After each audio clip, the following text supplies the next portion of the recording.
Two dicks, wow. Yeah! Here we go! Here we go! Here we go! How's it going, everybody? Welcome to the 1IQ Football Talk podcast. And having to go, yeah, but he did kind of do this. What I'm hearing is you just want Tom Brady dead. Like that's all I'm hearing at this point. You just want Brady Well, dead. not anymore. He's retired now, so I'm good with that. I don't want him calling games anymore because holy hell, he's hard to listen to. Enough angry and, depressing from myself. Sterling, thank you for being able to sit there as my therapist for this episode. Start the game already!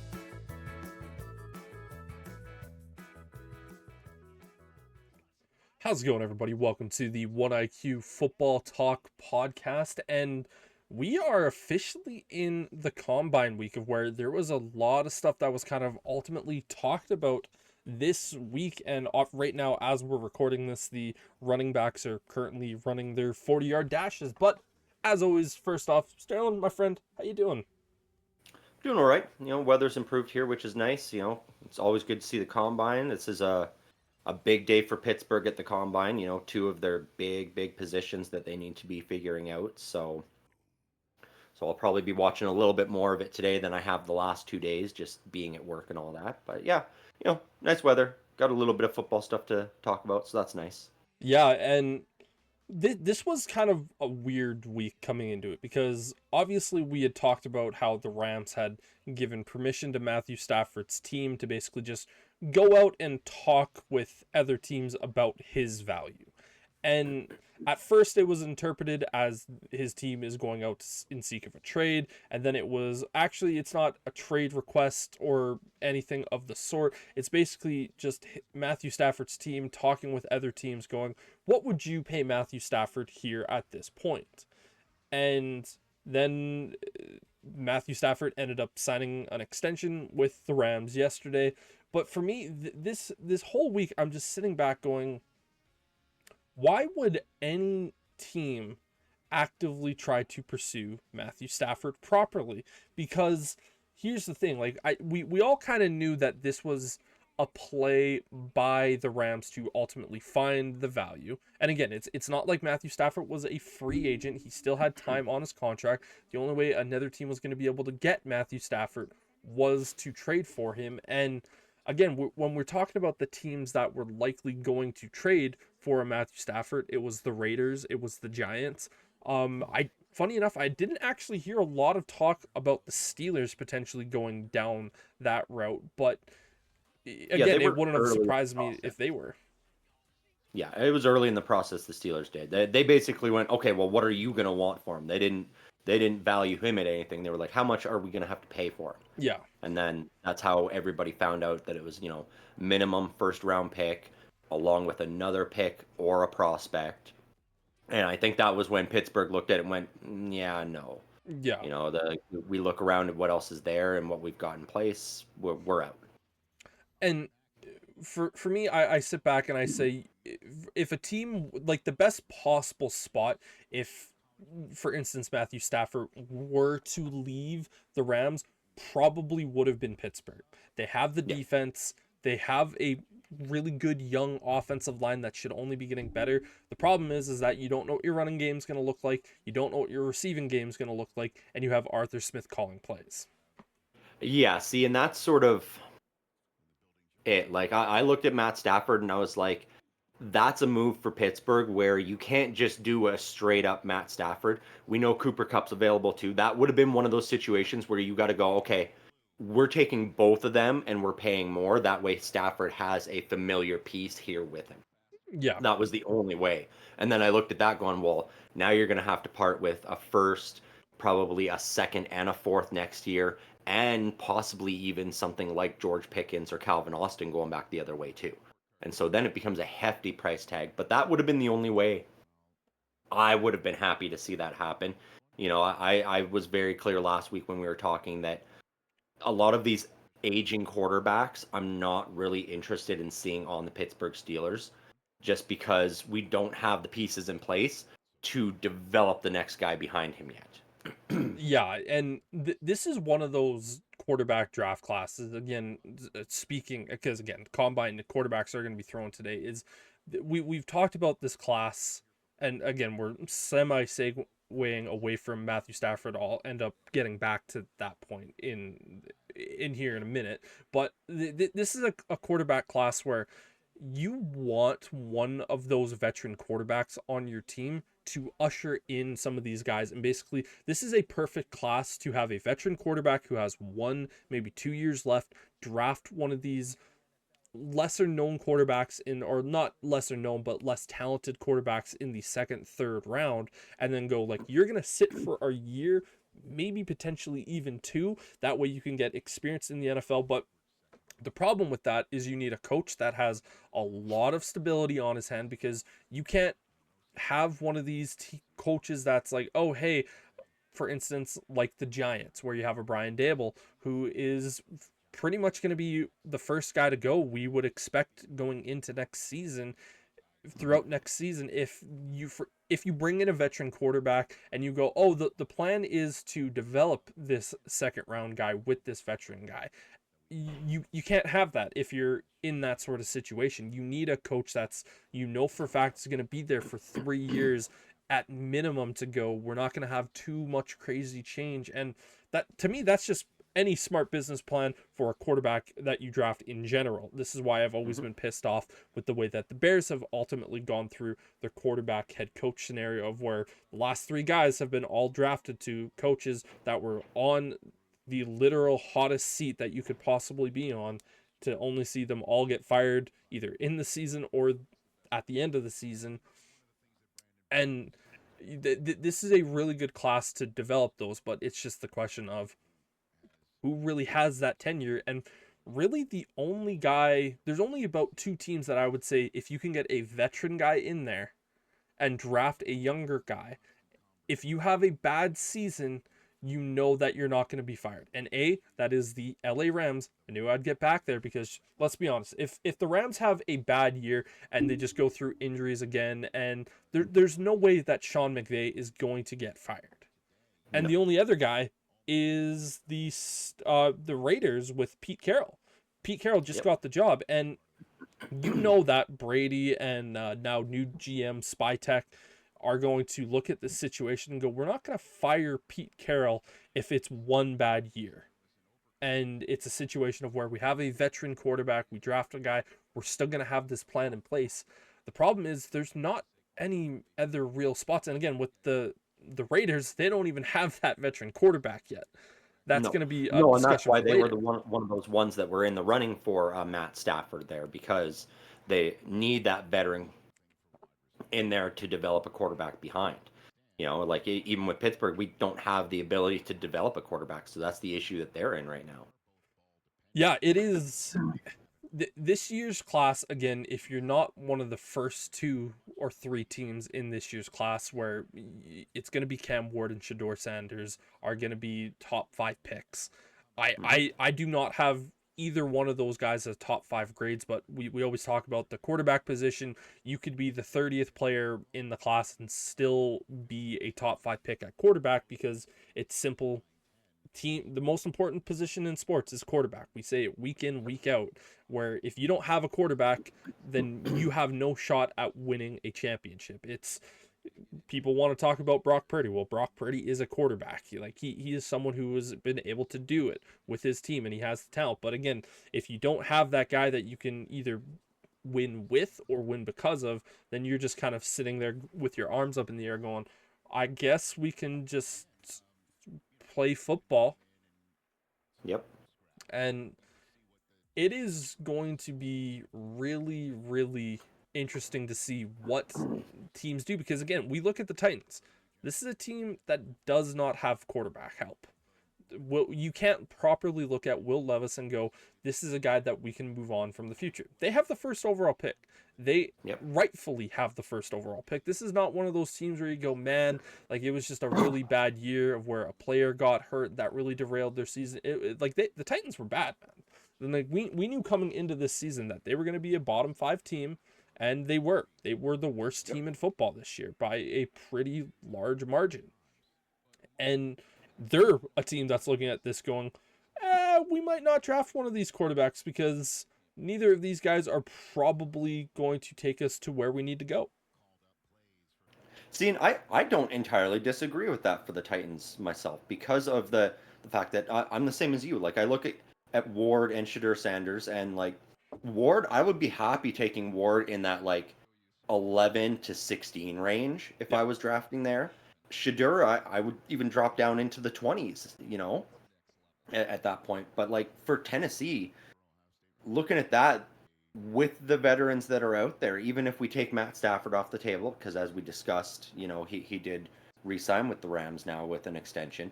But there's other guys out there that we're expecting to be available, like Russell Wilson, like Kirk Cousins. Those are very viable options that you take one of them and you go, okay, well now we can use this first overall pick on a piece, or we can approach some of these other desperate teams for a quarterback and go, hey, let's swap first this year and give us your first next year. And they start doing that same sort of build that like the Chicago Bears have done, where you just keep grabbing extra firsts the next year, because you don't necessarily have to take that first overall pick this year. And that would be the most intelligent way to go about it, because then you get a different piece at say 6 or 7 or 10, wherever it is they trade down to. And then in the second round, you're still going to have guys there like maybe Quinn Ewers or Jackson Dart, guys that you can take for that experiment and go, okay, we're going to see if you develop behind the veteran that we got. If it works out, great. We don't have to spend next year's 2 firsts on a quarterback now. Or if it doesn't work out, you go, well, we got 2 firsts next year, and next year is supposed to be a deep draft class, so we might be able to package those and move up.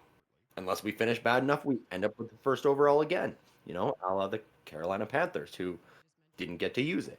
Yeah, it is one of those things of where someone brought up this point of, I think it was Daniel Jeremiah while I was watching the combine yesterday, while they were kind of previewing what was going to be happening today, and they said, this is one of those classes where people say, why would you wait if you have the quarterback need? Why would you wait? Well, look at what happened with the Cleveland Browns when they drafted Myles Garrett first overall, and then they got Baker Mayfield next year. And then you look at, for instance, the Buffalo Bills. They traded the rights away for Patrick Mahomes in the same year that the Browns ultimately traded or took Myles Garrett. The next year they waited, they ended up getting Josh Allen. You look at the Bears most recently. They had the first overall pick where they could have selected Bryce Young or CJ Stroud. They had Justin Fields. They said, we are going to wait. Now, no one knew that the Bears were going to get the first overall pick, but No. they were able to go in that scenario of where it's like, oh, we have the first overall pick with a generationally talented guy in Caleb Williams. Of course, we're going to happily make this move and take this player. And so it just goes to show that, just because we have only the 2 guys that we consider mid first round players at best, doesn't mean that going into next year that you're not going to have elite guys. Again, Archie Manning, I think he should probably not enter next year's draft.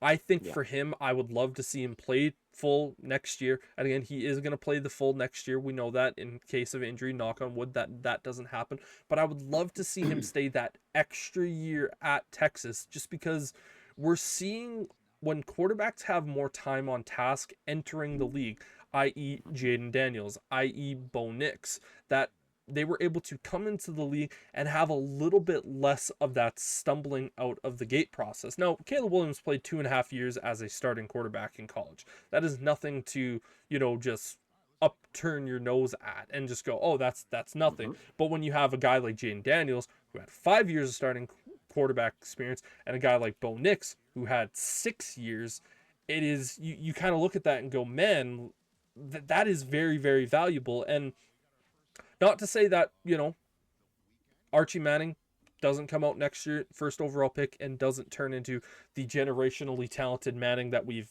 expected him to be.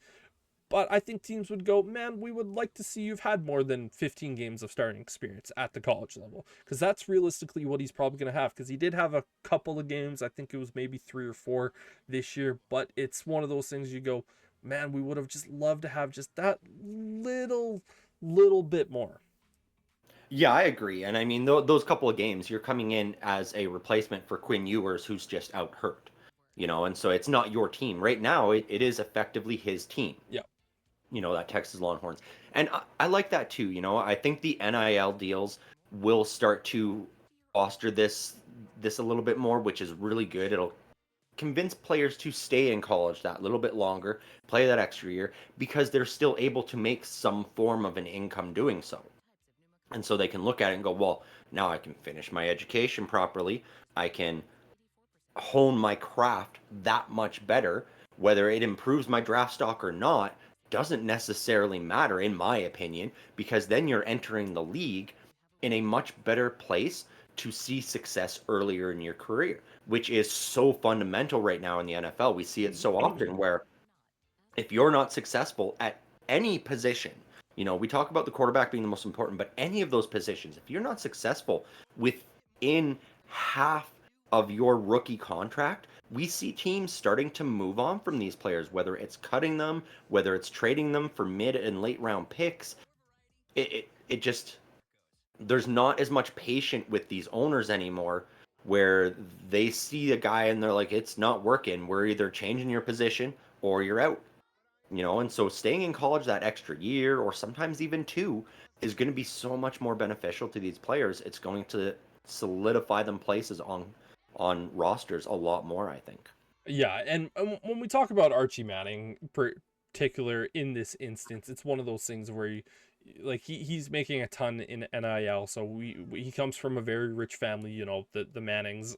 You're not exactly struggling in that sort of Yeah. environment, and so for him, it's probably not necessarily a bad idea. And we just continue to talk about some of these sort of situations of where these players you just look at and go, man, if you would have just stayed, what would it have been like? And for their standpoints, and go, I wanted to go out there now because if I would have gotten hurt last year, I could have tanked Mhm. my draft stuff. Or what if I didn't have as good of a season, and that starts to drastically bring us down? And I get some of the arguments from that standpoint, and it does happen. We do see a player that we Mhm. expect to enter the draft and go, oh man, he's gonna really improve and help his team, and then the following year it's like, oh man, he actually kind of hurt himself. Like the guy that I look at that could potentially be that either big riser or big faller is quarterback Drew Allard from Penn State. This was a guy that you kind of expected to kind of come out this year, and he didn't. And he ultimately decided to return to Penn State, which I thought was actually a smart decision on his standpoint. But it was also one of the things you went and he could end up either putting himself into that first overall conversation, but he could also put himself into that conversation where it's like, hey, I'm maybe fighting for the 7th round type stuff. Yeah, and I get that. That's a real concern for these players, because those rookie deals are based on where you're drafted, Yep. and that can be tough. You're looking at, oh, I'm going to make, you know, 5 million this year for the next 4 years, or I'm going to make 900,000. It is a dramatic difference, but you know, the issue I have is it feels short-sighted.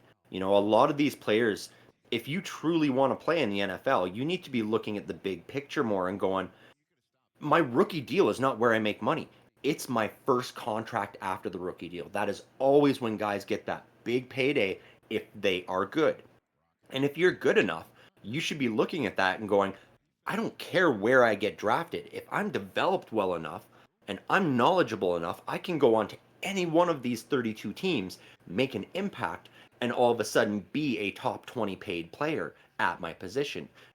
Brock Purdy, Mr. Irrelevant, is slated to be making above $60 million a year, which, you're getting picked last in the draft. Yep. Yeah, he got shit for pay those first 4 years, but holy crap, he's going to get a hell of a payday. And then you see guys that get picked first, second, third overall that they clearly were not ready, And then all of a sudden, their second contract, it's like, yeah, we're going to sign you to a league minimum and you're going to be a backup because you're just not good enough yet. And it's like, you're not good enough yet. And now you're 27, 28, 25, whatever it is after your rookie deal. Now you've really just shrunk your potential lifetime earnings in the league as a result of that. It is like, I get it. It's a tough chess game to play for these young players, figuring out whether they should try and just get as much money as early as they can and then fall back on the education they're getting, or if they want to truly strive to be that superstar who gets paycheck after paycheck, 3-4 contracts in the league before they're finally moved out. So Yeah, it's and interesting. this all boils down to the conversation that we started the podcast with Matthew Stafford Mm-hmm. being potentially shipped out. And for instance, like the entire conversation that I just looked at and went, oh, people are talking about Matthew Stafford potentially being traded. I go, Matthew Stafford has to agree on the trade. Why the hell would he want to go to a team like the Giants? Like we need to look at just simply the situation that Matthew Stafford was in. If we talk just simply about the playoffs, who was the team that gave the Eagles the hardest time in the playoffs? It was the Rams. And the Yep. Rams are a young team now. They're not what the Rams of old, of where it was we brought in a bunch of guys, we had no picks, and we are able to just do it because we're an older team, because we just have so many great guys. They're a young team, and I think they're in the top 5 youngest rosters in the NFL, with obviously the exception of Cooper Kupp and Matthew Stafford. But you look at that and you go, why would Matthew Stafford want to leave that? Again, the Rams, like I said, I think the Rams should choose Jackson Dart in the first round. I really do. That way Yeah. you have that 5th year of extra control. You look at it and go, you're not going to be playing the first round. Jackson, you're not going to be playing at all this year. Are you going Probably to not be? next year. Maybe, but the goal is going to basically say to him, like, listen, we're going to have that 5th year option. You're going to learn Sean McVay's system as a backup, and you're going to be learning from Matthew Stafford. And Matthew Stafford would be a great guy to learn from, because this is a guy, I don't know if he's going to be in the Hall of Fame. Like he's one of those guys where he does have the Super Bowl ring now, obviously with the Rams. He has statistical greatness, but I don't know if he's ever going to be one of those guys we see make it to Canton. He's still an incredible guy to learn from, because he was constantly a top 10 quarterback in the league. And he's had to deal with injury stuff. He had to deal with Detroit when they were still Detroiting. And for me, I just look at it and go, listen, you bring Jackson Dart in, yeah, you're overdrafting the hell out of him if you are the Rams at that point. But you look at it and go, man, like, we're a young team. If he comes in and he sits for a year and learns and absorbs a ton from Matthew Stafford, and Matthew Stafford next year goes, yeah, I'm calling it quits. There was so many rumors with that this year. Then you're setting yourself up in a much better position, because then you're not having to scramble next year of going like, oh, okay, like I'm just gonna do this and this, or anything that sort of nature. You go, this guy knows our system. He's played with the players, and we still have all of our picks.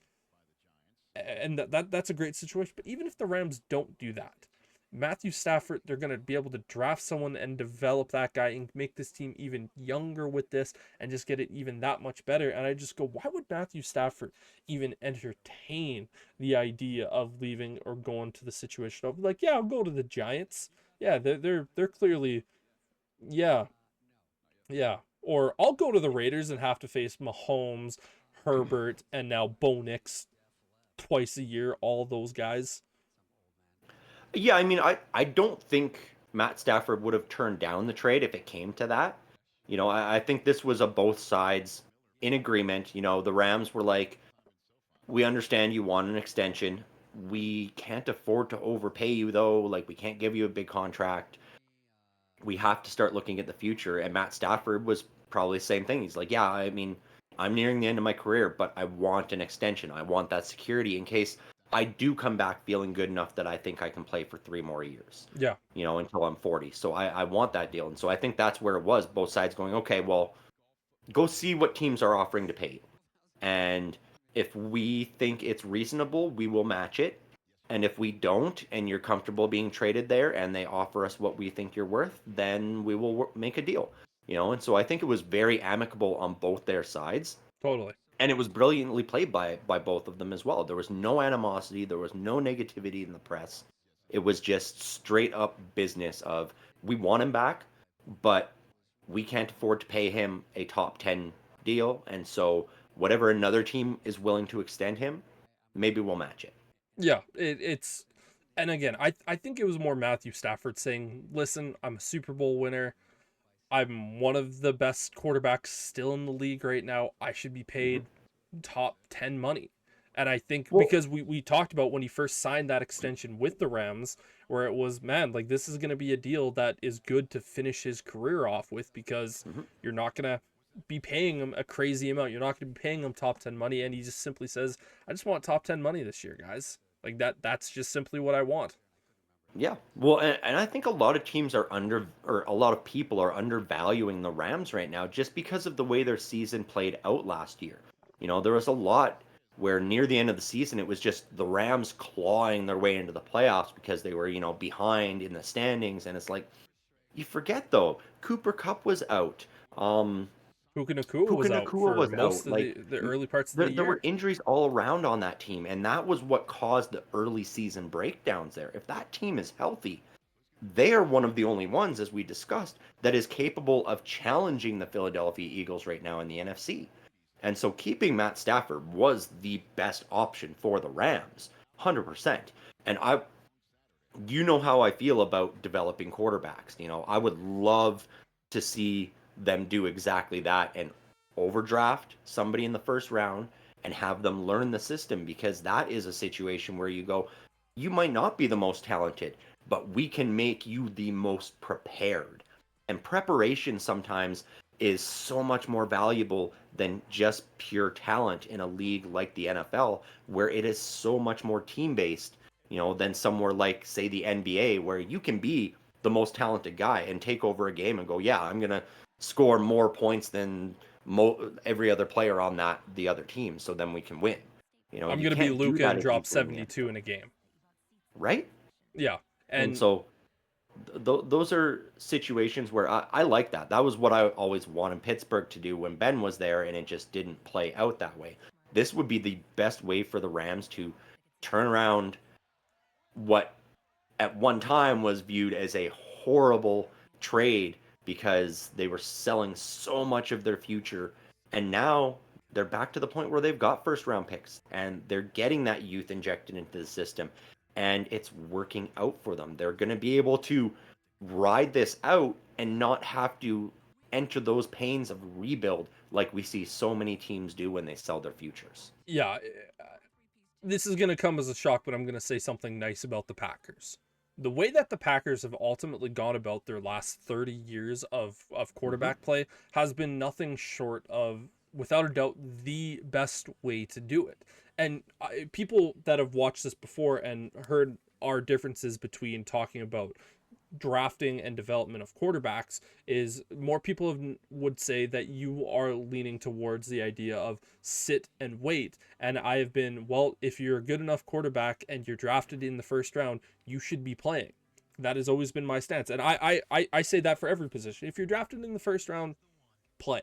Like you are one of the 32 best players drafted, you should be a starter. The first 3 rounds are meant for starting players on your team, starting players on your roster. That is my philosophy on it. Now, when it comes to the way that the Packers have done things with their quarterbacks, of okay, we got really lucky when we traded for Brett Favre and he turned out to be a Hall of Fame quarterback.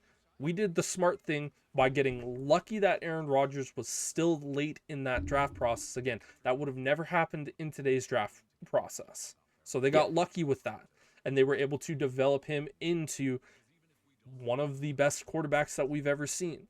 They got Jordan Love in, and they drafted him probably higher than he should have been. But at the same point, you also got him probably when he was still raw enough that you were able to mold him, and Aaron Rodgers was able to help him along in his development. Even if it wasn't directly Aaron Rodgers just saying, oh, hey, we're going to, like, you need to do this, this, and this. It's just watching that guy. And the problem is that most Hall of Fame or quarterbacks, you're just not going to be able to have that and do that situation. And you're not going to have too many Hall of Fame quarterbacks in the league right now. Because right now in the NFL, with the way it is, how many quarterbacks that are starters are we probably saying are surefire Hall of Famers? We have Patrick Mahomes. I would say he right now is probably the only guarantee that is a starting quarterback. Again, we do have Aaron Rodgers, but we don't know if he's even going to play next year. Mm-hmm. But other than that, you can't tell me that Lamar Jackson is guaranteed as a Hall of Famer. Same thing with Josh Allen or Joe Burrow. And everyone else is kind of too early in their career at this point for us to say, like, oh yeah, that's a guarantee at quarterback. So that's just the thing, is that there's so many unknowns with that. That's a really hard strategy. But if you can have a great quarterback like a Matthew Stafford who's available and who's on that team, who knows how to do things the right way, who knows the system, and you can draft a guy like Jackson Dart in the first round, you got to be able to go out there and do that. Yeah, 100%. And that's always been my philosophy on how to build a team. You know, you get a good team there, and then when you've got those first round picks, no matter where you are, you can look at that and go, well, we don't need a starter anywhere. So we're going to look at what our most aging position is, and we're going to go, okay, we're going to take him, and he's going to be the backup behind this guy so that when he retires, boom, we've got another starter. You know, that's my favorite way to see teams draft. And that ultimately is why the Pittsburgh Steelers have been so relevant for so many decades in a row right now, is because that's exactly what they do, is they recognize their positions of need, and they draft there, and they bring in free agents just enough to fill those gaps, and then they keep staying relevant and keep staying competitive. The downside is, because they've been lacking that ability to develop a quarterback, they've hit this wall where they are just in limbo of mediocrity. Yeah. And that's where we kind of look at the Green Bay Packers strategy that's ultimately worked a little bit more, is they haven't been a team that has had a situation of where it's like, oh, we have no needs. Like when we just go back to the most recent example of when they drafted Jordan Love. The biggest need that the Green Bay Packers at that point was, you need to get Aaron Rodgers wide receivers. You have Devontae Adams, but you have nobody else. And it's like, for years we're like, draft a wideout, draft a wideout, draft a wideout. And they drafted a quarterback. They had the foresight to go, we know we need wide receiver help. Yeah. But we also know that we have this quarterback who's 38 years old at that particular time. We don't know how much longer he's going to be there, mainly because every single year he threatens to leave us. And then ultimately he did leave us. And you're just sitting back going like, okay, like, you were smart enough to do that. That may have been one of the problems with the Steelers' approach, of where it was, we have this position, we have this veteran, and maybe the Steelers one of those years, I would need to go back and look at the class that Mason Rudolph was drafted. And you go, who were some of the quarterbacks in that first round? Or maybe you could have gotten someone that would have been in the second round. But again, that's a lot of looking back process and who'd they ended up taking, because that might have been the year that not Miles Garrett, but TJ Watt was selected, and you went, oh yeah, like, I think, yeah, like there's a lot of different conversations with that. It's a lot of what ifs, and I know I don't love doing the what ifs, but like, that's kind of the situation of maybe going like, hey, like, should we have had this sort of, like, you know what I mean? Maybe. I do. Unfortunately, with Pittsburgh, that's a what if that I feel like doesn't exist, because the issue with that ultimately became Ben Roethlisberger. Yes. Because taking Mason Rudolph in the third, he was your prototype quarterback. He was the height, the weight, the build, the intelligence. He was exactly what you wanted, and you were able to get him in the third round. And it was a situation where you go, okay, it's the third round, so Ben, don't worry, he's not taking your job right away. We want you to help him develop. And Roethlisberger very rapidly shot himself in the foot and was like, fuck that, I'm not developing a quarterback to take my job from me. And it's like, dude, you can't play forever. And had he played ball there, we may not be in this situation. We might be talking about Mason Rudolph in a similar light to the way we talk about guys like Baker Mayfield. No, he's not the best, but man, he does some impressive things, if he had been developed properly, but he wasn't.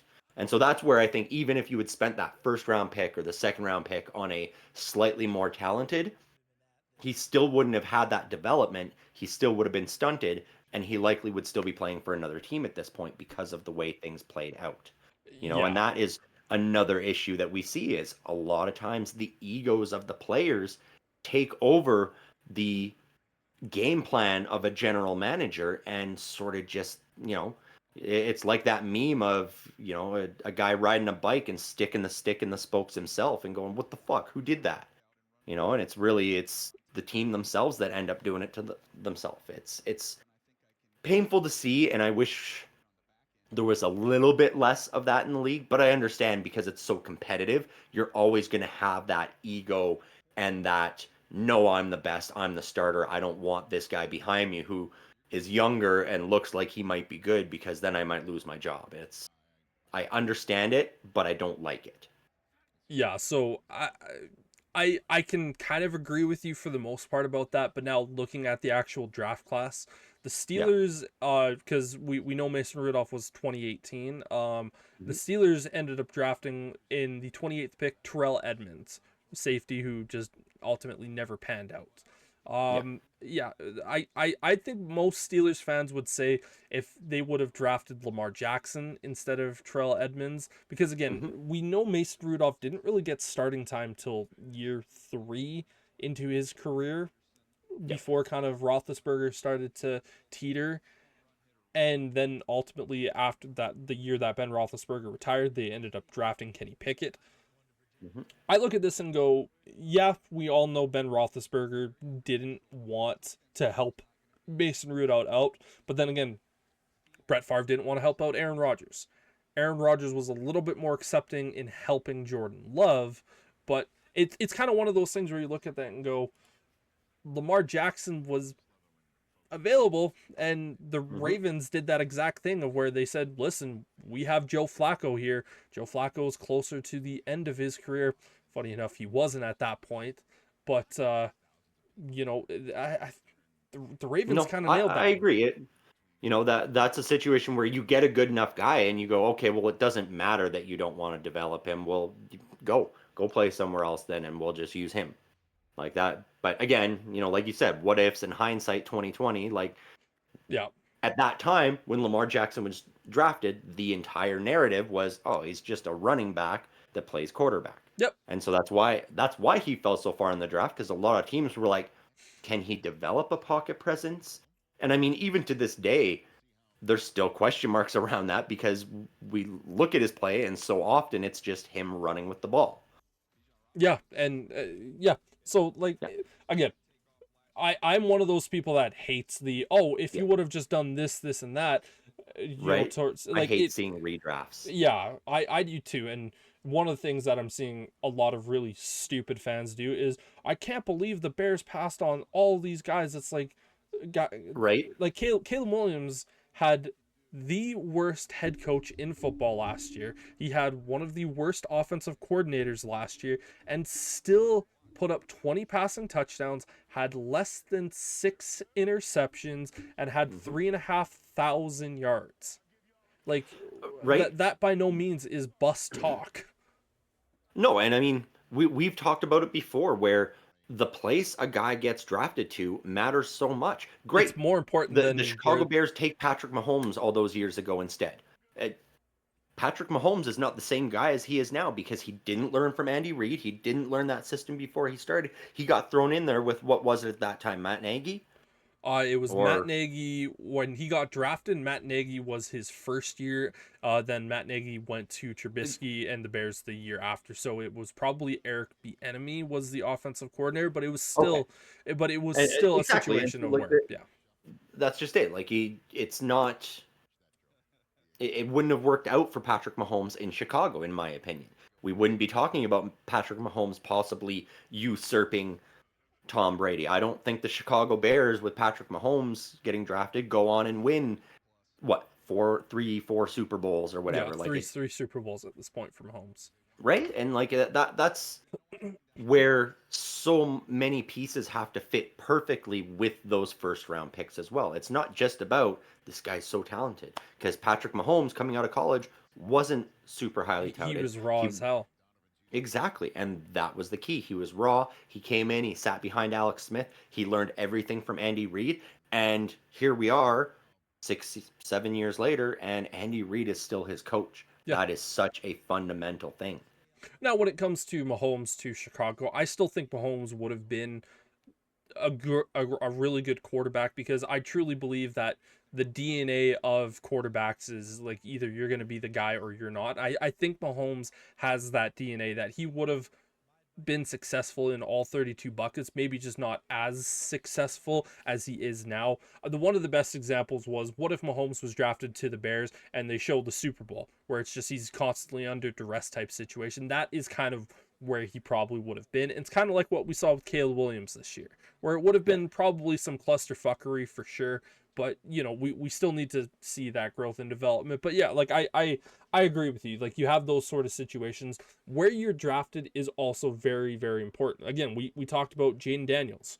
He went to the Commanders and we all went like, ugh, like he's gonna end up dying behind that offensive line. But I guess this defensive minded head coach is gonna semi help him in some way. And it turned out to be a very good place for him to go. Like, it was nurturing because they had the offensive coordinator, and that guy that was able to make that offense a lot better than probably what it should have been. And so yeah, nature over nurture types sort of situation. But really, this entire conversation just leads back to the Rams ultimately re-signed Matthew Stafford in our long, very spiralized way of getting to this point. And this kind of leads us to the next question of, okay, now with all the Matthew Stafford drama over, who is the top guy that's going to be available? Because is it going to be a guy like Sam Darnold? Is it going to be Aaron Rodgers? Is it going to be Kirk Cousins? Is it going to be Justin Fields? Like, who is the guy that everyone in the NFL is going to be talking about as their starting quarterback? Because again, at the end of the day, we know this class isn't going to be delivering a ton of day one starters, and you still need starting quarterbacks at the NFL. And who is it going to be? And there could be questions about Sam Darnold. There could be questions about Justin Fields. There's questions about Kirk Cousins and Aaron Rodgers, all for various different reasons. And it's just, there are more teams with quarterback needs than there are quarterbacks that can fill those needs. Yeah, there really are, but at the same time, there's really only a few that are somewhat desirable places for those quarterbacks to go. And we've got what, I'd say one, two, three, four good to decent quarterbacks available, and two that are like, ooh, I don't know, it's a big gamble. And those would be, the four are Sam Darnold, Justin Fields, Russell Wilson, and Kirk Cousins. And the question marks, in my opinion, are Aaron Rodgers and Daniel Jones. So, I mean, that's six guys. And, the big four that I see really vying for that quarterback position are the Giants, the Raiders, the Titans, and the Steelers.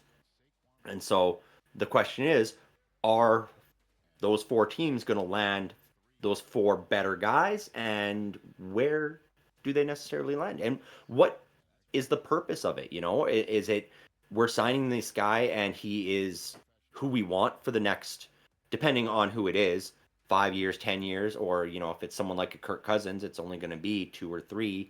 So it really is going to be interesting to see how things play out over the next, 10 days, because free agency opens up in, I believe, about 10 days, March 12th. Yep. And so we're I coming up think very quickly. the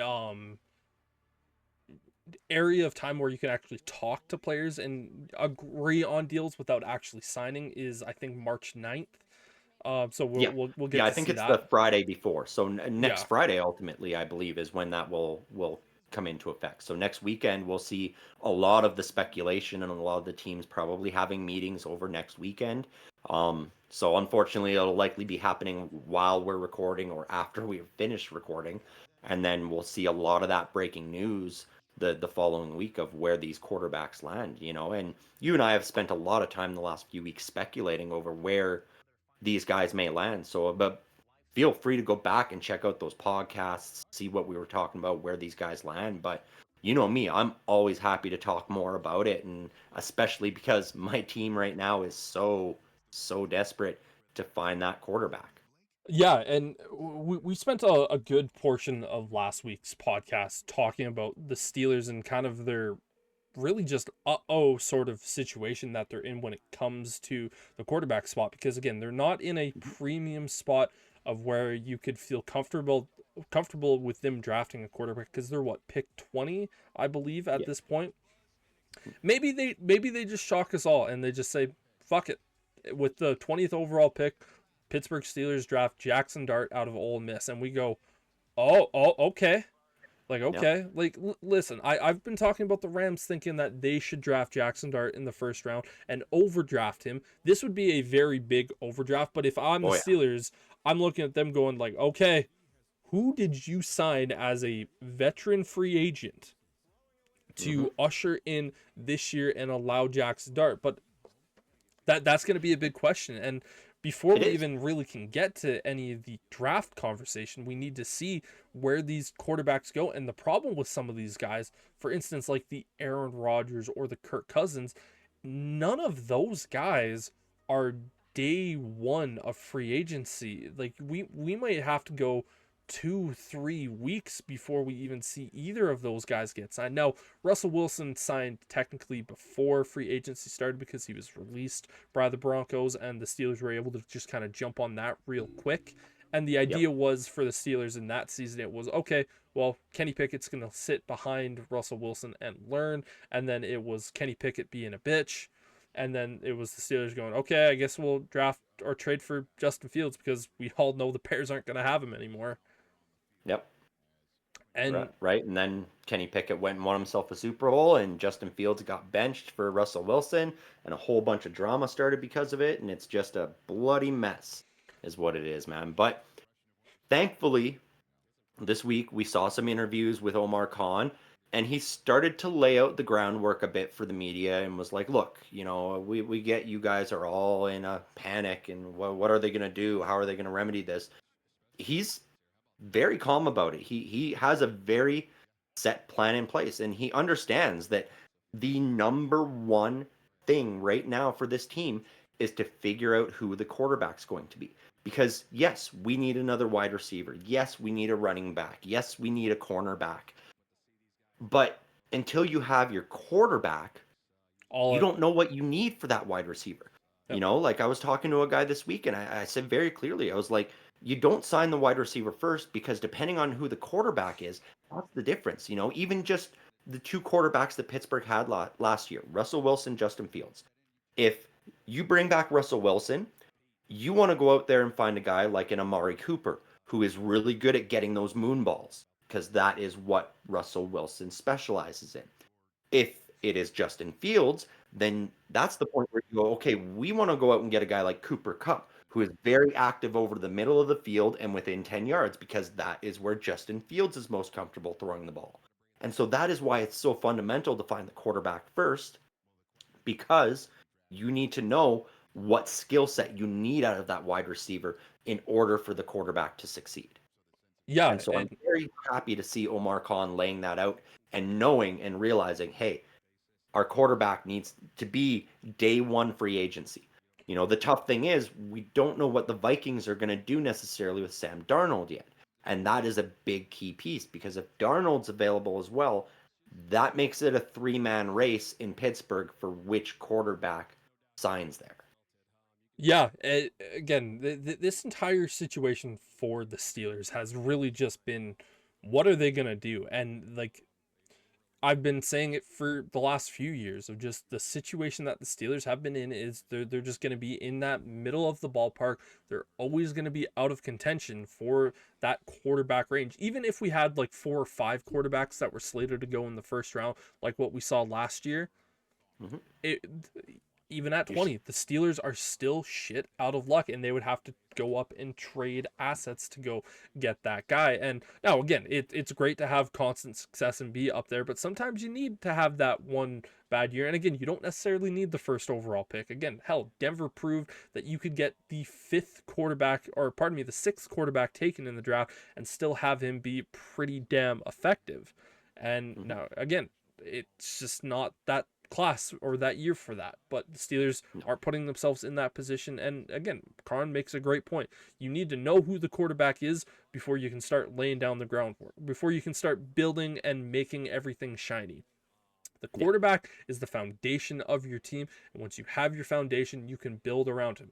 The offensive line, they are the struts, they're everything that keeps it stable. Then you go to the defensive line, those are the things that make everything just that little bit smoother and cleaner. And then you start to go, once the house is built, then you go, okay, I want the I want the 50-inch flat screen TV in the living room. That's our running back. Then, going upstairs or going downstairs, I'm going to have my theater set up and go, that is my superstar wide receiver and all of Mhm. that sort of stuff. Yeah. Yeah. Yeah. And I mean, the Pittsburgh Steelers are in a great position to be able to control how this offseason goes for them. They have a record amount of money Mm-hmm. in cap space. We saw this week it was announced that there's a new record for the salary cap in the league. And the Pittsburgh Steelers effectively have just over $60 million to spend going into free agency here. And so you can very easily lock up whichever quarterback you want. And then you could still add those one or two other pieces, be it wide receiver, running back, cornerback, two guys in that 8 to $14 million range. And then you can settle and go, okay, now we know exactly what we need for the draft. I mean, I know exactly what I would love to see Pittsburgh do in the first 2 to 3 rounds of the draft. And I hope it plays out that way if free agency goes the way it does. And so I'm hopeful. And Omar Khan has done a good job in the last few years. I mean, last year, that Patrick Queen signing was groundbreaking, biggest free agent signing in Pittsburgh Steelers history. And it also hurt the Baltimore Ravens, which is always fun to see as a Steelers fan. And while the season started slow for Patrick Queen, I would not at all say that was a bust of a signing. That was an excellent signing. He came on strong late in the year. He stayed healthy. He played well, which that stayed healthy thing for a middle linebacker in Pittsburgh. Oh, first year since the year before Ryan Shazier was drafted Yeah. that our linebacker stayed healthy. Well, And and I was so happy to see it. again, sort of move was the Steelers going out there and going, there isn't anyone who is a superstar middle linebacker in the draft class. We have this guy who is a very good middle linebacker. He's not top 5. He probably isn't arguably in the top 10 conversation. He's just someone who is very, very good. We're going to give Mhm. him the money. It takes him away from a rival and it strengthens our team. And then also we were able to draft Peyton Wilson, who is one of the top linebackers in last year's class, and goes, we can pair these guys and have a really good sort of situation. Like that is all really, really good moves. I'm kind of interested to hear, like, what is your ideal strategy for what you would want to see the Steelers do for the draft? Because you kind of mentioned that a little bit, like your ideal plan for rounds 1, 2, and 3. So kind of walk me through that. I mean, ultimately, it starts with free agency, as we've discussed. It always does, and so it's locking in one of those quarterbacks. Ideally, I've said it week in and week out. Justin Justin Fields Fields. is my number one.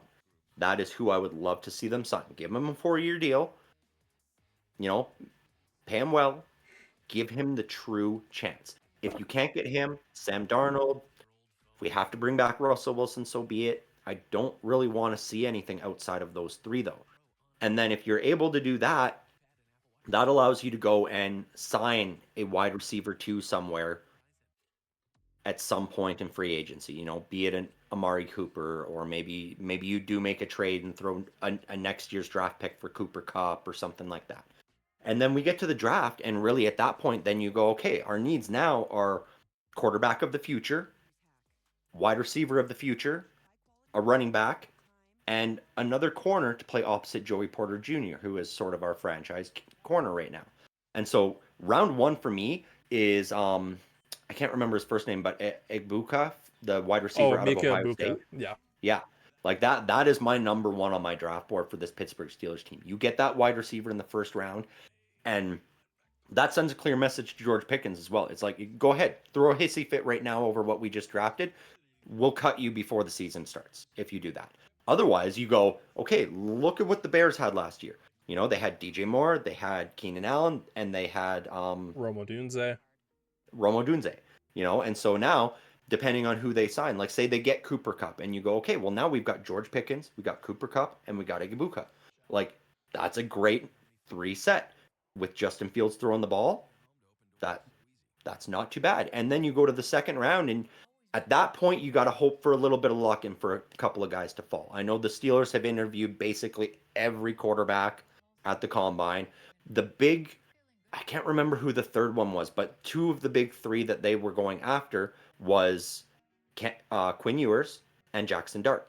And so if either one of those fall to that 20th pick in the second round, that is who you take in that second round. If you're starting to think maybe that's not going to happen, that's where maybe you consider using that third round pick, packaging it, and you move up in the second round so you can get one of those guys.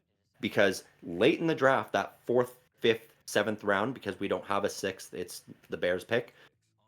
Any of those you can spend on a running back, a cornerback, somebody like that who could have the potential, you know, with the way that this team is at scouting, they can find some great gems in those later rounds at some of those secondary skill positions. And so I'm not worried about them not getting a running back early or not getting a cornerback early. They can find those later in the rounds for sure that will be able to fill those roles. But really, it's you got to get that wide receiver in the first round. And then you got to find a way to make sure one of those quarterbacks falls to you in the second round, because you need somebody that you can throw in there. And basically, I see this as a challenge to Mike Tomlin of, okay, develop a fucking quarterback already. Because if you don't, we have to go elsewhere. Like it's at the point now where it's like you inherited Ben Roethlisberger. What have you done since? You have not developed a quarterback at all, and you have to do this now. I don't care if you have to hire somebody at that quarterback coach position or what. Like you gotta find a way to do it, and this is the real challenge, because then that gives them a 2-year window, because that will be the end of the contracts of Mike Tomlin and Arthur Smith. And you go, okay, you didn't develop Jackson Dart or Quinn Ewers or whoever it ends up being at that spot. And you go, okay, that's it. We have to blow it up now, because that was the final gasp that we had to try and turn this around in a retool as opposed to a rebuild. And that really is the way I see it. That is their only true option, you know, unless they want to do something wild. I think I mentioned it 2 weeks ago where I was like, fuck, just trade Mike Tomlin and TJ Watt to San Francisco for Kyle Shanahan. I'll just have TJ. Like, we need the offensive minded quarterback whisperer at this point. It's where the league is right now. It's what this Pittsburgh Steelers organization has to do. Yes. And basically the cliff notes of this, basically what I'm hearing is sign Justin Fields so you can have him for a long term. And again, not necessarily just the development of the young quarterback of the Quinn Ewers or the Jackson Dart, but you need to develop Justin Fields, because again, if you can develop Justin Fields, then everything else is mute. Everything else doesn't matter. Exactly. I mean, yes, he's sort of just a Kmart version of Lamar Jackson, but you can make that work with the quality that this defense always is. If you can get a couple of good enough pieces, I've said it year in and year out. If the Pittsburgh Steelers can score over 21 points a game, they're going to win every single game they play. Because once they're scoring that many points, the other team gets fatigued on offense dealing with that Steelers defense. It's when Pittsburgh's only scoring 2 field goals in the first half that the other team's like, oh, okay, they're only going to score 12 points, 15 points. We only got to put up 2 touchdowns. We're good. You know, and that's the thing. Those teams can then coast and relax. It's when you can put the pressure on guys like Joe Burrow, Lamar Jackson, Patrick Mahomes, Josh Allen. That's when they start to make the mistakes against the elite defenses, which Pittsburgh often puts on the field. Yeah, and again, the Steelers they need that quarterback that can deliver them not necessarily just 21 points a game, but a guy that you can have and go, this guy is going to guarantee us close to 30 points per game. Because again, if you're going to compete with the Bengals, that's what you have to do. If you're going to compete with the Ravens, you have to be in that market. Browns, but yeah, the Chiefs, the Bills. Again, you Yep. mentioned those are the benchmark teams, and but yeah, again, Steelers going back to what you're saying, sign Justin Fields. I still think that is mostly a no because of who Arthur Smith is. But again, I agree. Go out there and sign Justin Fields. I think a 4-year deal is probably not going to happen. I think it's going to be at most a 3-year deal for Justin Fields with the Steelers, just because when you start to get into that 4-year territory, again, even if it's a 4-year 30 million per year type contract, that's going to be really cheap in 2 years, where it's Hmm. almost going to be backup money. But you're still looking at going like, man, if he's not really panning out after a year, then you're going to have to start to look at it and go, we're still going to have a $30 million per year backup quarterback. And like, it's one of those things. If it's like a 3-year sort of situation, it makes it just a little bit easier. But yeah, It Justin Fields needs to be the priority for the Steelers. well, it does, and while that is the ideal price you want to pay for him, as you said, it's you're gonna have to entice him a little bit more because Arthur Smith, and so that's where I look at it and I go, give him the 4-year, $160 million.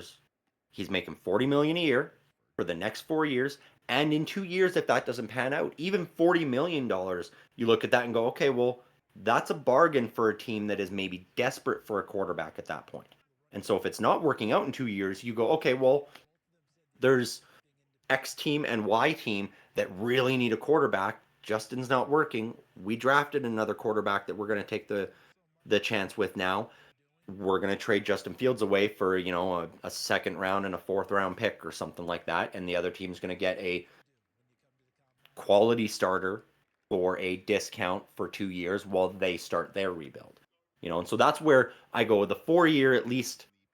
That might entice Justin Fields a little bit more because I think a lot of teams are only going to offer him 1 to 3 years, Yep. and that might be a little bit more, wary for him because again, it's like, okay, well, what if I get hurt? Then I'm, a 1 year deal, I'm just done at that point. In 3 years, it's like, okay, well, that's great, but if Pittsburgh comes in and goes, great, those guys are offering you, 35 million for 3 years, we're gonna give you 4 years. I think Yeah. that might be enough because then he can also go, then I outlast Arthur Smith if it comes to that. And if I'm showing enough promise, this team might still choose to build around me because at that time, 4 years from now, he's still only 30. Yep. So you could still have 5 more years after that of him being a really productive quarterback if he stays healthy and develops well. Yeah, the big thing with Fields is going to be the development because he Yeah. did take a step forward in his passing last year, but it Hmm. wasn't a step forward where you'd look at that and go like, "Oh, we need to have Justin Fields because he is just such an elite passer with that mobility." Like it's one of those things of going Yeah. like he is still very much a work in progress. Yeah. I struggle with the idea with one of the things that you said where it like if after 2 years it's still not working out, you can trade Justin Fields to a team or a needy quarterback team. I go if he hasn't worked out in Pittsburgh over what would be 3 years of playing time in Pittsburgh, because he did play damn near half a season this year, Yeah. and he had the 3 years in Chicago where he didn't work out. That's Mhm. 6 total years of just a quarterback where you look at and you go, man, because we talk about in 4 years he's going to be 30. In 2 years he's going to be 28, and it's going to go, that's 6 years of playing time where he Mhm. just hasn't worked out. I don't think any team's going to look at, and let's just say it is the $40 million a year contract. I don't think any team's going to want to touch him at that price, especially not for a second and a fourth. Hell, it took Pittsburgh only a sixth round pick to get him this last offseason. Yeah, and I mean the picks I threw out there, those were just random off the top of my head. I'm not. It might be Yeah, a seven. yeah. Like, like that's all. Like, I'm just saying that might be a potential. And here's the thing: in 2 years, the New York Jets are still going to be in the league. The New York Giants are still going to be in the league. Like, Teams there's that make still just dumb moves. Yeah. exactly there's still going to be the teams out there that make bonehead moves to try to bring in a savior. And that's how you market Justin Fields at that point. You go, hey, it wasn't Justin, it was Arthur Smith. Like he's just not a great offensive coordinator. And a team will bite on that. We see it all the time where, we see a quarterback trade and we're like, why the hell would you trade for that guy? All right, you're a garbage organization. It Yeah, happens. And so you're that's silly dumb where, bitches. yes, Yeah. it's a gamble, but so much of this industry is a gamble. Yep. You're taking that risk. And it might end up being a thing where nobody wants him. And it's like, well, now we just eat the rest of that contract and cut him, or we keep him on our roster as the highest paid backup in the league. It Yep. may Oh, happen that way. it's there. But There's a lot of different conversations with that. Yeah. that's just it with where this team is in its development right now. Those are the risks they got to take. They either got to take those risks or you need to blow it up and start the rebuild like I said last week. That's sort of where they are. There's two windows for you to go through, and both of them already have broken glass. When you dive through, you're going to get cut. Yep. And so pick one. They're going to have to take risks, and I think Omar Khan will take those risks. Yeah, and he has to. He has no He other does. choice. Like we And talked about the either one of those. Giants being in a Mhm. really bad situation with quarterback. The Steelers are in what might be a worse situation because again, the Steelers have a team that can compete. I still don't think even whoever you bring in at quarterback, you're going to have a really good wide receiver, you're going to have a really good run game, and you have to hope that Arthur Smith stops eating crayons on the sideline. So you're going to have to get over all of that, but if you have a quarterback, that makes the world of difference, and you might break that curse of going like, hey, we got into the wild card, we won a wild card game, but we lost the divisional game. That sort of situation. And it's just, again, we've talked about Justin Fields. There's a ton of risks there. We talked about Sam Darnold. There's a ton of risks there. It's just the Steelers are just in this situation of where it's almost like a lose for them. Because again, it's risk. And it's, as again, I know I've come off a lot this year as a Steelers hater, and I've always stated, like, I want to see the Steelers become the best version of themselves, and just unfortunately the way that they've been going about it the last few years, it hasn't been that way. I mean, the quarterback availability, remove the Steelers name, insert team name here. Yep. Titans, Giants, who like everybody, Jets, like insert the team. Like all of these are going to be risks. Yes. The quarterbacks that are available, it is a risky time, and it's just going to be which team takes the biggest risk and has it pay off. And it could be one of those situations where all of these quarterbacks sign somewhere, all these teams get the guy that they want at the price they want, and all of them fail. It is entirely possible because this is an extremely competitive league.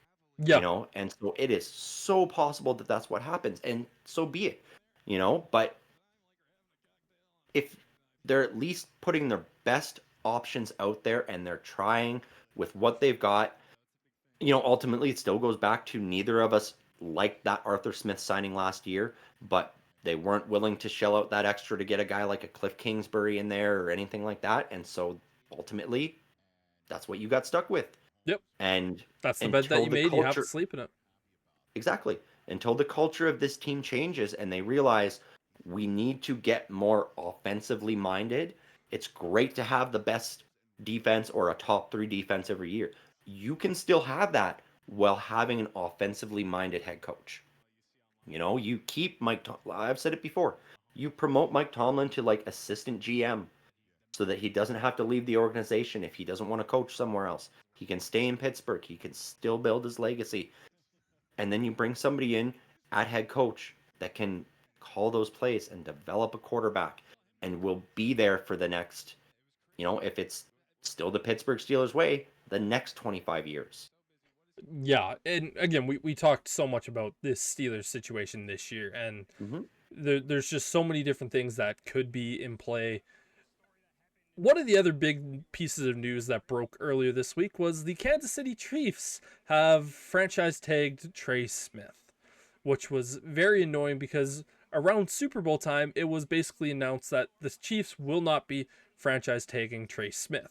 And as Mhm. someone who is a Chicago Bears fan, when I first heard that news, I was like, yes, he's available, and Chicago has the best odds at getting him for a myriad of reasons. And I hear that news and I go, fuck! Yeah, Because, because that just dilutes that offensive line market as well, which makes it more competitive and means teams like Chicago and Washington are now going to have to pay more for lesser talented guys than Trey Smith in order to secure them on their team. It makes it tough. yeah, and one of the things for me coming into this offseason as a Bears fan, I said you need to spend big on at least 3 offensive linemen. And when I say you need to spend big, you need to put three, either sign 2 guys to big time contracts or draft at least 2 guys at a high enough position. And I've been sitting back going like, you need to sign Trey Smith and Drew Dahlman as your right guard and your center. Drew Dahlman, I still think the Bears should go out and sign him. He's a veteran center, only 26 years old. You sign him to a 4-year deal. You at the end of it, he's going to be 30. You're getting a guy in the prime of his career. Is he a top 10 center? No, you don't need him to be a top 10 center. You just need someone to go out there and do the job properly. And now I sit back and I go, you still need to get Drew Dahlman. Kevin Zeitler was another guy that I looked at and said I would be really happy for the Bears to bring in. He knows Ben Johnson's system. He was one of the best guards in football this year. You're gonna only have to pay him maybe $7-8 million for a season, but that gives you a little bit more wiggle room. But now, without that Trey Smith signing, you're really going to have to spend big on those 2 guys, and it forces you down a path in the first round of where it's like you would love Yeah. Will Campbell, but even Will Campbell isn't looking like a surefire situation for the Bears at 10. I would be really happy with Tyler Booker, the guard out of Alabama, in that sort of situation. But then it also brings you down into that second round of where you have those 2 picks that are one spot apart. You go, I would have loved to have had my ideal perfect situation for the Bears this offseason would have been Trey Smith, Drew Dahlman, and Kevin Zeitler all signing as free agents. That completely changes your interior of your offensive line. First round, if Will Campbell isn't there, Tyler Booker. You basically say to Tyler Booker, you are going to be sitting behind Kevin Zeitler until you prove to us that you are a better, more effective guard than him at the next level, but you still have him for that time period and allows him to grow a little bit in the system. And then going into the second round, you draft a defensive lineman, whether it's an edge rusher or a defensive tackle, and then you take the best available running back. For me, that was my dream offseason because it fills so many damn needs of what the Bears need to do.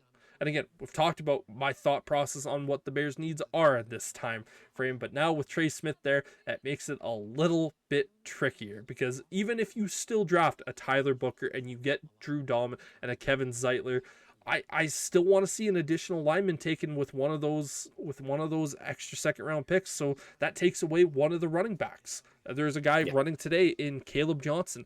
I want Caleb Johnson on the Bears. That to me is the guy that I want on the Bears as a running back.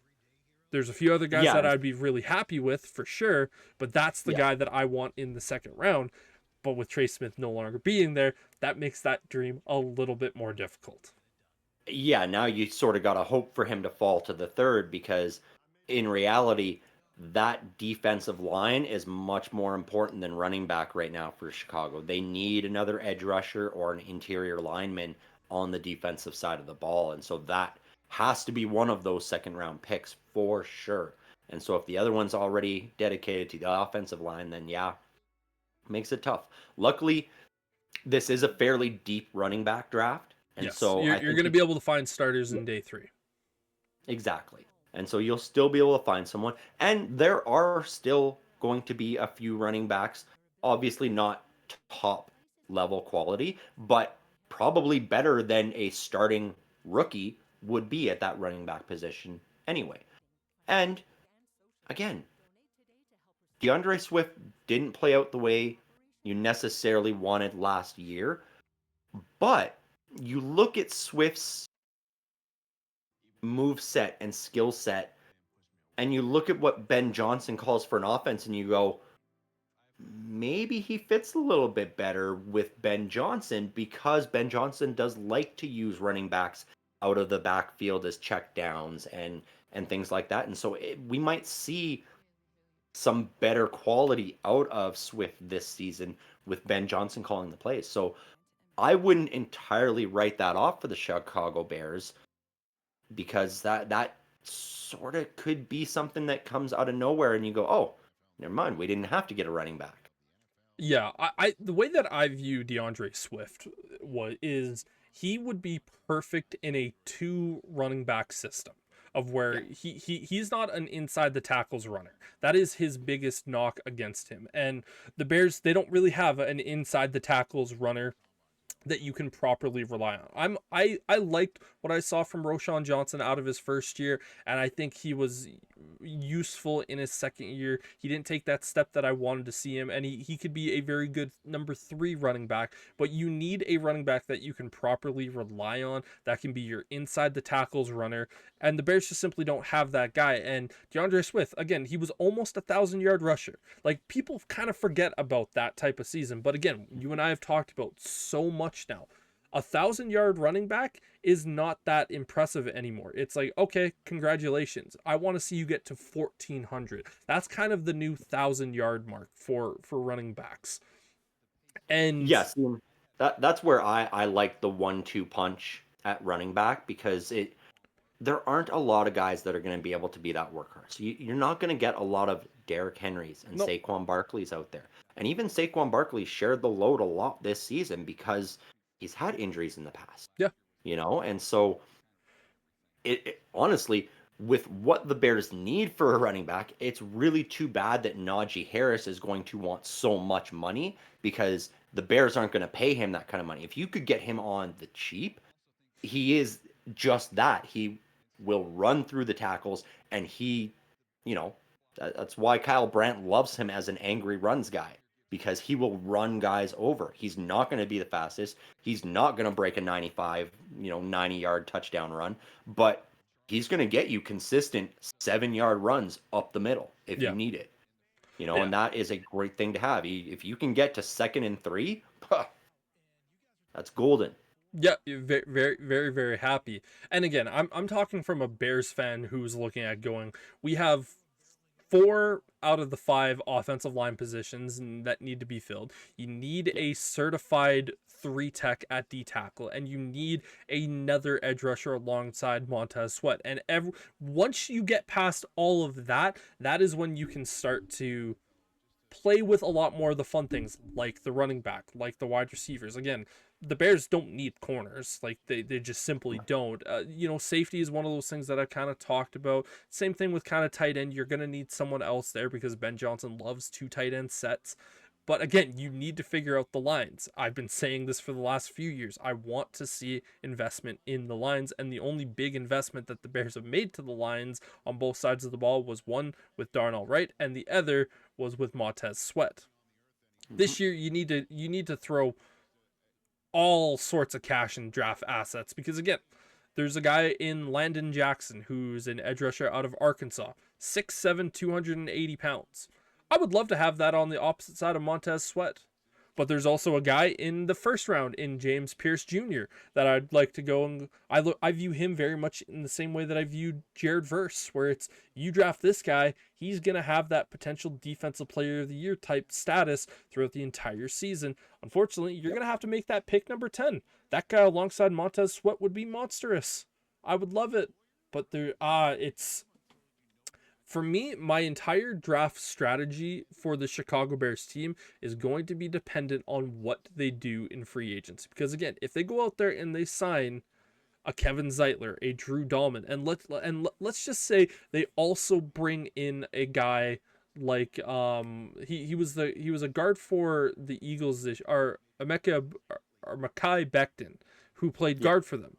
Let's say the Bears bring him in there as a guard, and they say, this is our interior offensive line. And they also, let's say, bring in let's just say like that's what happens. And you go, okay, Will Campbell's gone. We feel really comfortable with bringing in James Pierce Jr. or a Mike Green sort of situation. That's really good. We can get a few valuable players. Like, again, it's just for both of our teams, it's just such an unknown with what the draft is going to be because, of what we need to see our free agent moves happen before we can even really start to consider that. I know every NFL team at this moment, you're going to have your draft plans change after Yeah. free agency happens. But But man, the biggest key is you have to get free agency right, because then you can solidify your draft plan. yes. You see so often where a team stumbles in that opening days of free agency, they don't get what they need, and then all of a sudden their draft plan and their draft board is so long, and you go, but we can only draft typically 7 guys, because typically you have 7 picks. Yep. Some teams have more, some less, but on average, you're like, frick, now we need 12 guys still, but we've only got 7 picks. We're screwed. And so that very much is why free agency is so important, and why it's so important to not necessarily panic buy in free agency, but you have to be assertive and you have to be prepared. Because a lot of GMs, you see them go in and they go, yeah, we're going to get this guy and this guy for this much. And then all of a sudden you talk to them and they're like, what do you mean that team offered you 6 million more and that team offered you 4 million more? And that guy said the other team offered him 3 million more and 2 extra years. And it's like, oh no. Yeah. And that's where you see teams like the Jets or the Browns, where they often fumble things like free agency, and then they're left scrambling come draft time, and they make crazy moves.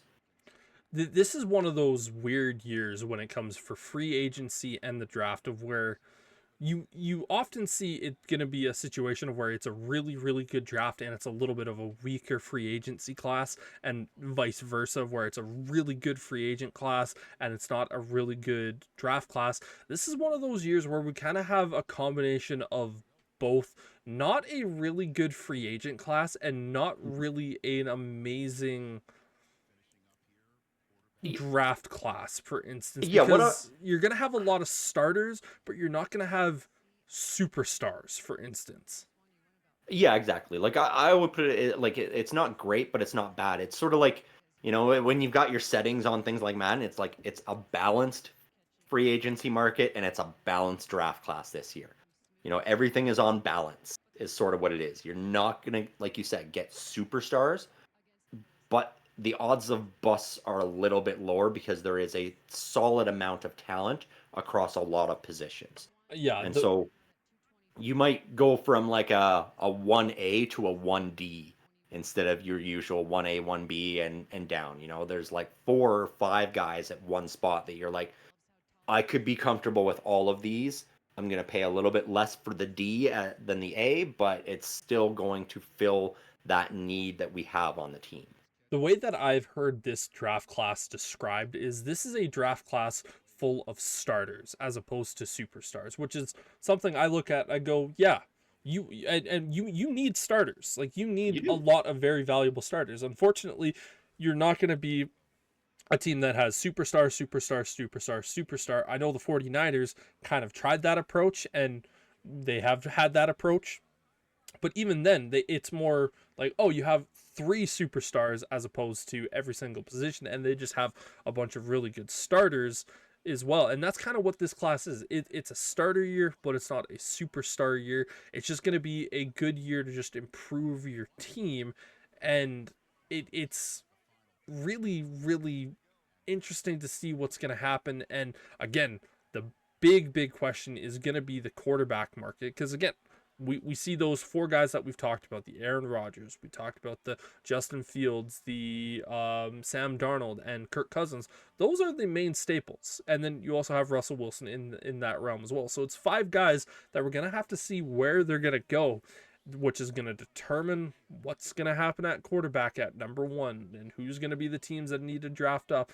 It's just going to be such an interesting situation to see, as running backs are just finishing up their workouts here at the combine. And yeah, it's free agency, man. I know we're still a week away before we can even really start talking. I know the first day of the window, or the tampering window that opens up, I'll probably jump on a live stream and kind of react to a bunch of that sort of stuff. And again, we've talked about a bunch of free agency stuff. I know the franchise tag stuff is going to be in place this week. I think Tuesday is the final day before you really have to make that decision of who's going to be franchise tag. T. Higgins is likely going to get the tag again. But it's going to be interesting to see a lot of stuff that happens over this next week of the NFL world. Yeah, yeah, it's going to be exciting to see, you know, and I'm sure there's a lot of people and teams out there, fans that are looking at it going, for the love of God, do not bring Aaron Rodgers onto my team. And I know I'm one of them. You know, I've had a lot of people ask me, you know, what about Aaron Rodgers? I was like, you know what? If you came to me 5 years ago with Aaron Rodgers, hell yes, sign him. Right now, I am a firm believer. You sign Aaron Rodgers right now in Pittsburgh, that is Mike Tomlin's first losing season right there. I don't think he has it to be able to carry a team. And the quarterback of Pittsburgh is going to have to do a lot of carrying and take a lot of big hits. Aaron Rodgers is an old man. He's not going to be able to take those big hits. Bring in a guy who's used to taking hits, Justin Fields. He got demolished in Chicago. Even last year, you saw some of the hits he took in those first 6 games he played. They were brutal. Yep. And so, no Aaron Rodgers. Just boycott Aaron Rodgers. Let him go and start a podcast or something because he just, no. Yeah.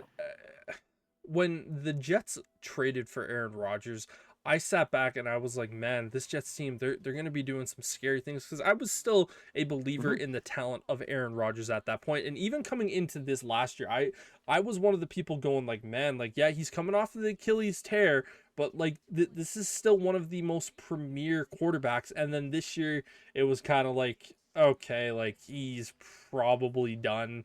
And I don't think that you can look at the talent that he is right now with everything else that he brings, because it's, you know, he goes on the McAfee show for an hour every single week, and then he does this and that, and you know, throughout the off season he doesn't come to training because he's Aaron Rodgers and I want to go get high with my friends, as opposed to do your training camp. We already heard that Aaron Glenn basically said, it's like, yeah, that's not going to fly here in my New York Jets. Yeah. And if you're just a team that's going to be looking for Aaron Rodgers, or looking at the idea of Aaron Rodgers, why would you have to convince Aaron Rodgers to also go to your team, and why would he want to go there? The few teams that I look at, I go 49ers might be an option. They might look at it and go, some team is offering King's ransom for Brock Purdy, and we can bring in maybe, like I heard some rumors that the Rams, if they lost Matthew Stafford, that could be a potential option. But right now, like, if you're Aaron Rodgers, you're looking at it going, Steelers or Giants at this point. Right? And I don't think it would be a good fit for either one of those teams to bring him in, you know? And you said it, that Achilles tear is what it was for me, because the trade to the Jets, you and I were on the same page where I was like, yeah, the Jets could be scary. And then a minute and a half into that first game, the Achilles blew. And from that moment is when I went, I'm out. Yep. Aaron Rodgers' career is done. At that age, recovering from that kind of an injury, you're not going to be the same. If he was 25 with that injury, I'd be like, you know what? Yeah, By the give time me he's that 28, guy. if he stays healthy, he could still be the best in the league. Yep. At his age, I knew that was it. And then we saw what he put out for a product this year when he had guys like Breece Hall and so much Garrett talent Wilson, around him, Devontae Adams, right? Mike Like he Williams had was there for a period. everything he wanted, and it didn't work. You Yeah. know, he got his head coach fired. He just destroyed that team, which was already a dumpster fire. Like, he literally showed up and started dumping kerosene on a dumpster fire, is what he did, and that's what he'll do. Luckily, Pittsburgh right now is only a garbage can fire, but it'll rapidly turn into a dumpster fire if he shows up. And Yeah. so I don't want to see him there. You're right. Those are the two most likely landing spots for him. I hope it doesn't happen. Yeah, and I hate to say this, but this was kind of the feeling that I got when this obviously the Steelers they knew they were bringing a new offensive coordinator, and one of the rumors that was circulating around the early stages of this part was, oh, the Steelers are looking at bringing in Arthur Smith, and I remember when I first brought that up to you, it was fuck no, no, like yeah, he would be Mhm. better than Matt Canada, but you take a functioning ape and teach it how to hand sign, he's going to be better than Matt Canada. Right? This is kind of one of those things right now where I kind of have that same feeling of going like, man, this is kind of feeling like the Steelers are going to go down this road because again, if they lose out, I truly believe their first priority is Justin Fields.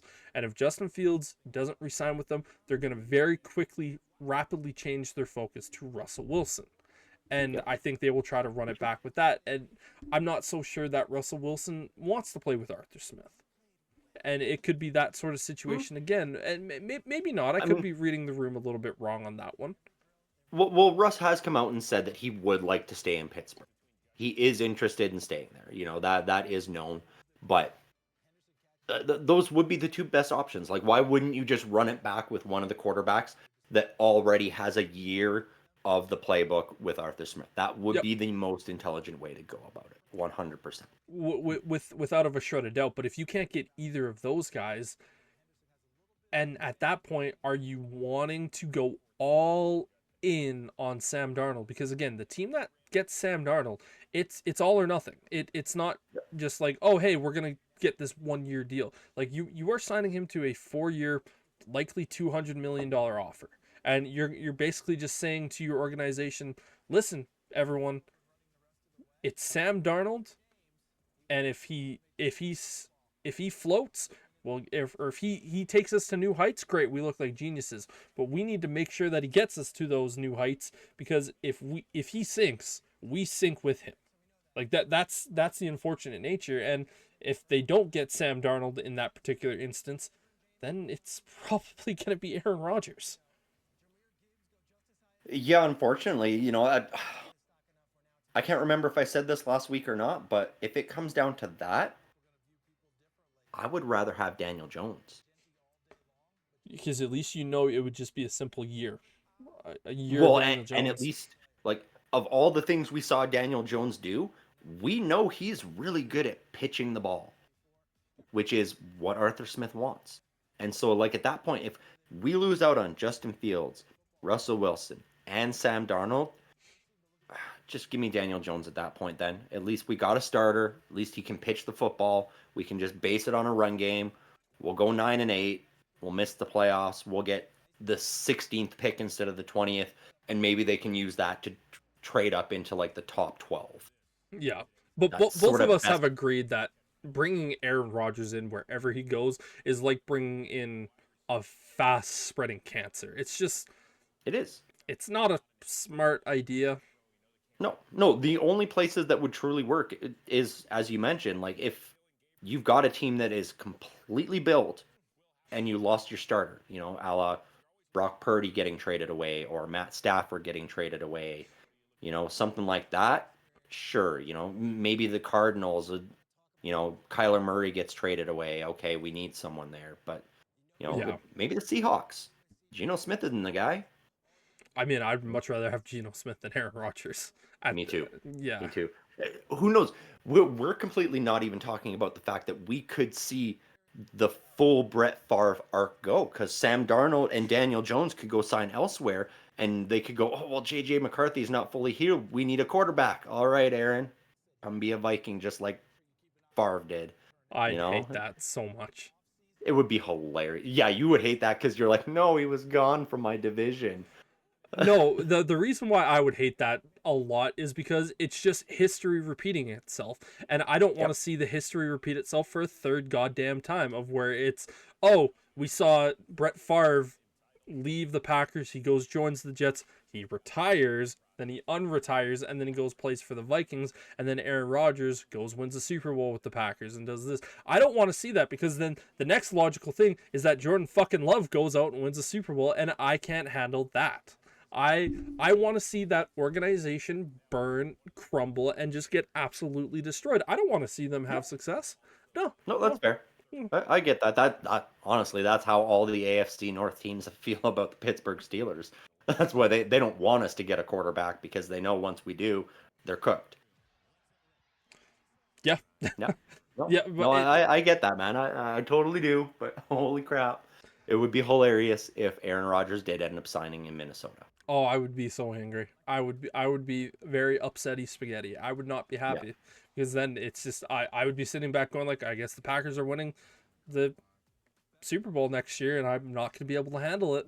And this, that, and the other thing, and I'm just going to have to watch this domination for another. And Uh, I can't handle it. I get that. I'm less concerned about that. I don't think the Packers are good enough to beat the Eagles, Oh yeah, neither do I. If we want to right? talk about a team that's potentially going on a three-peat, that's Yeah. that Eagles team. Like they've kind of got Oh their yeah. shit figured out. And again, you're not losing Vic Fangio. Vic Fangio is Nope. retiring a Philadelphia Eagle unless all hell breaks loose and the Eagles just lose, and everyone gets fired. But I don't even necessarily think that is going to happen at this point. But it's yeah, that would be a very annoying thing for Yeah. me to see that. But yeah, when it comes to the Vikings and the whole Sam Darnold situation, I hear a lot of people going like, you can't lose Sam Darnold. I go, man, if I'm the Vikings, I happily let Sam Darnold walk because you have Kevin O'Connell, who worked very, very well with Kirk Cousins, has worked very, very well. Sam Darnold turned him into a $45 million a year quarterback. Hmm. They just drafted JJ McCarthy, so you have to think that he's going to be able to make JJ McCarthy a good quarterback. Yeah, that's just it. Kevin O'Connell is the key piece there. Because even between those two, when Kirk Cousins went down hurt last year, all of a sudden people are like, "Oh wow, this Joshua Dobbs guy is really good." And it's like, well, no, that was Kevin O'Connell as the quarterback whisperer, Yeah. and that like he was a former third stringer in Pittsburgh, and all of a sudden he's balling out in Minnesota. But and that is a very real concern for me bringing Sam Darnold to Pittsburgh. Does he all of a sudden go, "Oh well"? Never mind, he's just a third string guy that now we're paying $50 million a year to. And that is going to be the biggest That terrifying factor for the Steelers team because, again, you know for what you have with Justin Fields. You have no idea with what you have with Sam Darnold because, again, Sam Darnold was playing on a team with one of the best wide receivers in football, one of the best number two wideouts in football. You have a great tight end. You have a really good offensive line. You had a great running game, all combined with an offensive minded coach who knew how to get the most out of his players. yeah, You bring him over to Pittsburgh, it's you have George Pickens, who I think most of us can agree at this point, he's probably just a really good number two wide receiver. yep, You don't have anyone of consequence above or really below that. You have Pat Fryermuth, who's a great tight end. yep, I think you have two really good tight ends. Again, yeah, Washington, he's a phenomenal blocker, and he might have a little bit of versatility in the pass game. You could be yeah. losing both of your running backs this year. Very very easily, yeah. And that poses a big risk. We do have one of the better offensive lines It's a right young now too, offensive so line that that's getting helps. better and better, which Yeah, is going to be a massive thing. But then you just simply sit back and go, well, who's the play caller? And we all sit back and go, oh, he's over there. Why is your play caller eating crayons? Why yeah, is he crying that someone took the crayons away from him? yeah. He's going to call a pitch play on every first and third down. Yep. You know, a desperation pass on second down, and that's going to be all it is. Yeah. So I mean, whoever comes, like if it is Sam Darnold, get really good at pitching the ball, buddy. Yep. Yep. Get ready for that for the next 2 years of just hoping the running back is really good at catching those pitches. It's yeah.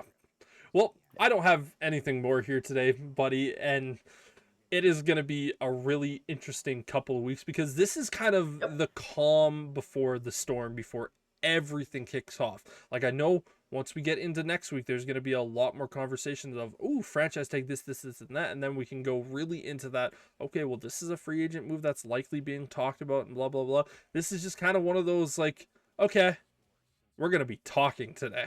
And there's going to Yeah. be a lot of kind of the ADHD brains that go on. And that's kind of what it was. But I had a lot of fun. And yeah, for Oh yeah. Sterling, I'm Brendan saying thank you all very much for watching the 1IQ Football Talk podcast.